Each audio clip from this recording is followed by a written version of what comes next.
सुप्रभात बच्चों। अभी तक हम लोगों ने पोषण की विभिन्न विधियों के बारे में पढ़ा।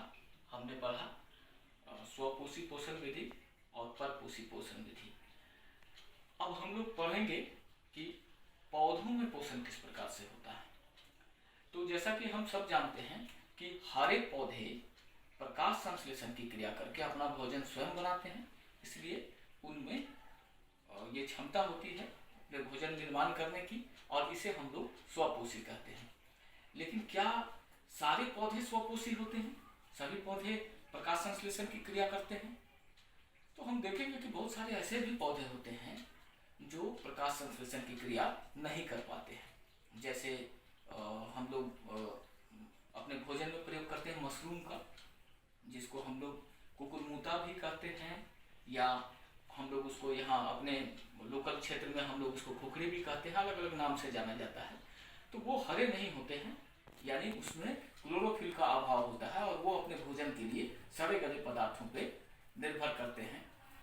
अगर हम ब्रेड रख देते हैं तो उस पर फफूंदी लगता है, तो ये फफूंदी भी फंजाई का यानी कवक का ही एक रूप है, और कवक जो है वो परपोषी होता है, सड़े गले चीजों पर निर्भर करता है, इसलिए हम लोग उसको मृतजीवी पोषण के अंतर्गत रखते हैं। अब बात करते हैं कि परजीवी। जैसा कि हम लोगों ने पढ़ा कि परजीवी दूसरे जीव पर डिपेंड करते हैं अपने भोजन के लिए, तो क्या पौधे भी परजीवी हो सकते हैं? तो आप देखेंगे कि कुछ पौधे हैं जो दूसरे जीवों पर डिपेंड करते हैं अपने भोजन के लिए, जैसे कि अमरबेल यानी कसकुटा।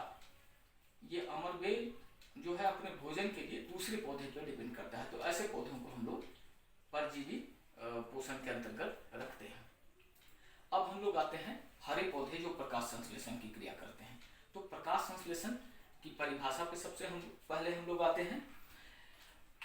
ये प्रकाश संश्लेषण तो वह प्रक्रिया जिसके द्वारा हरे पौधे पर्णहरित की उपस्थिति में यानी क्लोरोफिल की उपस्थिति में सूर्य के प्रकाश की ऊर्जा का प्रयोग करके कार्बन डाइऑक्साइड और जल से अपना भोजन यानी कि ग्लूकोज स्वयं बनाते हैं, प्रकाश संश्लेषण कहलाती है। अब देखते हैं इसको हम लोग उसका रिएक्शन कि किस प्रकार होता है। तो कार्बन डाइऑक्साइड वातावरण में है उपलब्ध, यहाँ से पौधे अपने स्टोमेटा के माध्यम से वो लेते हैं पत्तियों में 6CO2 प्लस 6H2O यानी जल ये पौधे अपने जड़ों के माध्यम से भूमि से लेते हैं। क्लोरोफिल में ये प्रक्रिया होती है, क्लोरोफिल की उपस्थिति अनिवार्य है, और सूर्य की प्रकाश की जो ऊर्जा होती है, जो एनर्जी है, उसका ये उपयोग करते हैं इस रिएक्शन को पूरा करने में, और ग्लूकोज का निर्माण होता है। ग्लूकोज का ये संरचनात्मक सूत्र है C6H12O6 प्लस 6O2 बचता है। तो प्रकाश संश्लेषण की क्रिया में पौधे हम लोगों के लिए भोजन तो बनाते ही हैं, साथ साथ एक और महत्वपूर्ण कार्य होता है कि वो ऑक्सीजन रिलीज करते हैं, ऑक्सीजन मुक्त करते हैं। कार्बन डाइऑक्साइड की मात्रा बढ़ती है, आप सब जानते हैं, तो वातावरण का तापमान जो है वो बढ़ता है। Carbon dioxide green house gas के रूप में माना जाता है, और इसकी मात्रा बढ़ेगी तो प्रकृति का बैलेंस जो है वो गड़बड़ होगा। तो इस बैलेंस को मेंटेन रखने में ये ऑक्सीजन कार्बन डाइऑक्साइड लेके ऑक्सीजन रिलीज करता है। हम लोग श्वसन में ऑक्सीजन लेते हैं और कार्बन डाइऑक्साइड रिलीज करते हैं। तो प्रकाश संश्लेषण की क्रिया होनी इसलिए भी आवश्यक है क्योंकि इन दोनों गैसों का संतुलन बना रहे। अब हम लोग देखेंगे कि प्रकाश संश्लेषण के लिए कौन कौन सी परिस्थितियां आवश्यक है, यानी कंडीशन नेसेसरी फॉर फोटोसिंथेसिस। तो इसमें जो सबसे पहला कंडीशन है वो है सूर्य का प्रकाश। लाइट एनर्जी अगर नहीं मिले तो प्रकाश संश्लेषण की क्रिया नहीं हो सकती है, इसलिए सूर्य का प्रकाश का होना आवश्यक है। दूसरा है पर्णहरित, यानी क्लोरोफिल अगर नहीं है, पर्णहरित नहीं है पत्तियों में, तो फिर प्रकाश संश्लेषण की क्रिया नहीं हो सकती है। इसका होना अति आवश्यक है, इसके बिना प्रकाश संश्लेषण की क्रिया नहीं हो सकती है। तीसरा आता है कार्बन डाइऑक्साइड। कार्बन डाइऑक्साइड का ही संश्लेषण होता है ग्लूकोज के रूप में, इसलिए इसका होना भी आवश्यक है। और चौथा और सबसे अंतिम है जल, यानी जल भी उतना ही महत्वपूर्ण है जितना कि उपयुक्त तीनों हैं। तो हमने देखा कि ये चारों जो हैं वो प्रकाश संश्लेषण की क्रिया के लिए आवश्यक है। इनमें से अगर एक भी कंडीशन मिसिंग है, उपलब्ध नहीं है, तो प्रकाश संश्लेषण की क्रिया नहीं हो सकती है। अब हम लोग देखेंगे कि प्रकाश संश्लेषण के लिए किन किन पदार्थों की आवश्यकता होती है, यानी कि कच्चे पदार्थ कौन कौन से जरूरी होते हैं। अंग्रेजी में इसे कहेंगे रॉ मटेरियल फॉर फोटोसिंथेसिस, यानी कि वे पदार्थ जो इस प्रक्रिया में डायरेक्टली भाग लेते हैं। आप देखेंगे कि सूर्य के प्रकाश की उपस्थिति आवश्यक है, क्लोरोफिल का होना जरूरी है, लेकिन वो रिएक्शन में भाग नहीं लेते हैं। भाग लेने वाले दो पदार्थ हैं, कार्बन डाइऑक्साइड और जल। ये दोनों ही आपस में रिएक्शन करके, अभिक्रिया करके ग्लूकोज और ऑक्सीजन, ग्लूकोज का संश्लेषण करते हैं और ऑक्सीजन मुक्त करते हैं। अब हम लोग देखेंगे कि पौधे कार्बन डाइऑक्साइड प्राप्त कैसे करते हैं। तो जैसा कि अभी हम लोगों ने पहले पढ़ा कि पौधे प्रकाश संश्लेषण के लिए वायु जो है वो वातावरण से यानी वायुमंडल से प्राप्त करते हैं। CO2 गैस पौधों की पत्तियों की सतह पर उपस्थित एस्टोमेटा द्वारा प्रवेश करती है। एस्टोमेटा पत्तियों की सतह पे छोटे छोटे रंध्र के रूप में होते हैं। एस्टोमेटा बहुवचन है, अगर इसका एक वचन हम देखें तो इसको एस्टोमा कहते हैं। और ये जो एस्टोमा है ये गार्ड सेल से वो घिरा होता है, यानी गार्ड कोशिकाओं से। और गार्ड कोशिकाएं वो जब उसमें जल भरता है तो वो वक्रित हो जाते हैं, इस प्रकार से हो जाते हैं। और एस्टोमेटा या ये एक वचन में कहें तो एस्टोमा ये खुल जाता है। ये देखो ये वक्रित हो गया और फिर जब जल बाहर निकल जाता है तो ये बंद हो जाता है, ये सीधा हो जाता है। इसीलिए गार्ड कोशिकाएं ये सीधी हैं और गार्ड कोशिकाएं ये वक्रित हैं।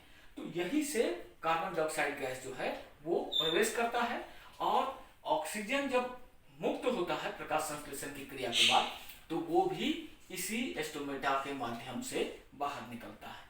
तो इसको ध्यान से देखो, ये गार्ड सेल्स हैं, इसमें ये हरित लवक है, गार्ड सेल्स, ये एस्टोमा हो गया और ये गार्ड सेल पानी से ये फूल गया, फूल के इस तरह का शेप बना लिया और ये एस्टोमा खुल गया और खुल गया। अब इसमें गैस कार्बन डाइऑक्साइड गैस प्रवेश कर सकता है और ऑक्सीजन गैस यहाँ से मुक्त हो सकता है।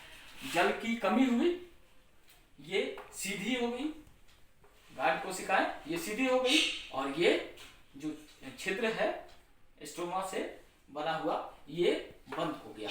यानी गैसों का आदान प्रदान जो होता है, यानी कार्बन डाइऑक्साइड गैस प्राप्त करना और ऑक्सीजन मुक्त करना, ये एस्टोमा के माध्यम से होता है, जिसको बहुवचन में हम लोग एस्टोमेटा कहते हैं। अब हम लोग देखेंगे कि प्रकाश संश्लेषण का स्थान कहाँ है। तो अभी हम लोगों ने चर्चा की इस बात पे कि प्रकाश संश्लेषण का स्थान हरित लवक होता है। प्रकाश संश्लेषण हरे पौधों की प्रकाश संश्लेषित कोशिकाओं यानी मेसोफिल में उपस्थित हरित लवकों में होता है। तो हम कह सकते हैं कि प्रकाश संश्लेषण का स्थान हरित लवक होता है, जो कि हरे पौधों में पाया जाता है। अब हम लोग थोड़ा सा देखते हैं कि पत्ती में हरित लवक कहाँ पाया जाता है। तो ये पत्ती का अनुप्रस्थ काट है।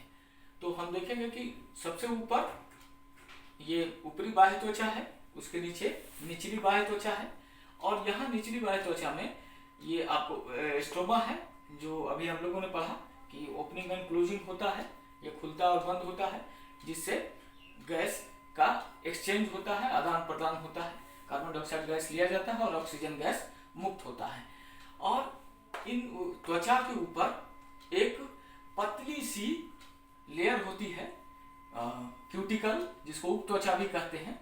ये जो जल है उसकी हानि को कम करने में ये सहायता करता है पत्तियों को। अगर ये नहीं रहे तो जल की मात्रा वायु में जाते रहेगी पत्तियों के माध्यम से, तो ये पत्तियों को इसका नुकसान होगा। इसलिए ऊपर ये क्यूटिकल का एक लेयर है और यहाँ से लेके यहाँ तक ये जो सारी कोशिकाएं हैं इसको हम लोग प्रकाश संश्लेषी ऊतक कहते हैं, यानी मेसोफिल्स इसको कहते हैं। और यहीं पे पूरी प्रकाश संश्लेषण की क्रिया होती है।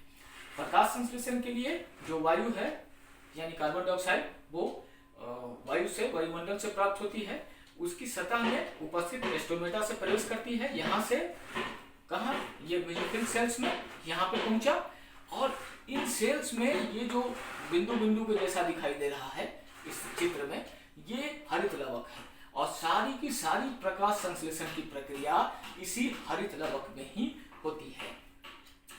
जल जो है वो दारू वाहिकाओं यानी उसको अंग्रेजी में जाइलम वेसल्स कहते हैं, इसके माध्यम से पत्तियों तक पहुंचती है, और कार्बन डाइऑक्साइड और जल ये दोनों मेसोफिल सेल्स में पहुंचने जो पहुंचता है वो विसरण के माध्यम से होता है।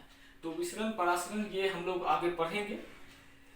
तो अभी हम लोगों ने देखा कि ये पत्ती है, इसका पूरा स्ट्रक्चर, इसकी संरचना, यहाँ से कार्बन डाइऑक्साइड का प्रवेश होता है, जाइलम वेसल से जल पहुंचता है, और ये सारा ये जो क्लोरोफिल है यहाँ पे पहुंचता है, और फिर यहाँ पे जाके प्रकाश संश्लेषण की पूरी प्रक्रिया होती है और पौधे अपना भोजन संश्लेषित करते हैं, बनाते हैं। तो ये तो था प्रकाश संश्लेषण की पूरी प्रक्रिया, जिसमें हम लोगों ने देखा कि कौन कौन सी कंडीशन है, क्या क्या जरूरी है प्रकाश संश्लेषण के लिए, कौन कौन से रॉ मटेरियल हैं, और फाइनली हम लोगों ने देखा कि प्रकाश संश्लेषण का स्थान कहाँ है। तो ये प्रकाश संश्लेषण की प्रक्रिया यानी पौधों में जो स्वपोषी पौधे हैं वो पोषण की प्रक्रिया आज हम लोगों ने पूरी पढ़ी।